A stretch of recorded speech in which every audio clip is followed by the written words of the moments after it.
विरामचिन्हांचा वापर कसा करायचा हे आपण शिकलेलो आहोत. आज आपण थोड्या वेगळ्या पद्धतीने विरामचिन्ह कशी वापरली जाऊ शकतात हे बघणार आहोत. आपल्या आजच्या कृतीचं नाव आहे रंग कोडिंग क्रिया. आता विरामचिन्ह देताना आपल्याला काही रंगांचा वापर करायचा आहे. तर पूर्णविराम ज्यावेळेस आपण शोधणार आहोत किंवा देणार आहोत त्यावेळेस आपल्याला लाल रंग वापरायचा आहे. स्वल्पविरामाला निळा रंग वापरायचा आहे. प्रश्नचिन्हाला हिरवा रंग वापरायचा आहे आणि उद्गारवाचक चिन्हाला पिवळा रंग वापरायचा आहे.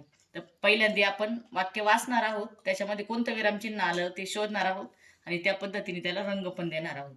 पहिलं वाक्य वाच. तू उत्कृष्ट काम केलेस. कोणता रंग देऊ शकतो आपण इथे? पिवळा.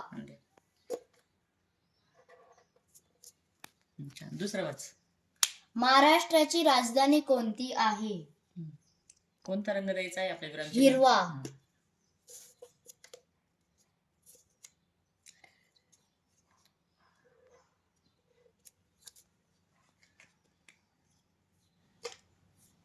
तिसरं वाक्य वाच. जबरदस्त हा खेळाडू खूप चांगला खेळतो. कोणतं चिन्ह आलंय त्याच्यामध्ये? उद्गारवाचक चिन्ह. उद्गारवाचक चिन्हाला आपण कोणता रंग देतो? पिवळा. दे बरं. खालचं वाक्य वाच. चालताना सावकाश शांतपणे आणि नीट चालावे. कोणते कोणते चिन्ह आले त्याच्यात? पूर्णविराम आणि स्वल्पविराम. आधी स्वल्पविरामाला कोणता रंग देणार आहोत? निळा. आणि पूर्णविरामाला? लाल.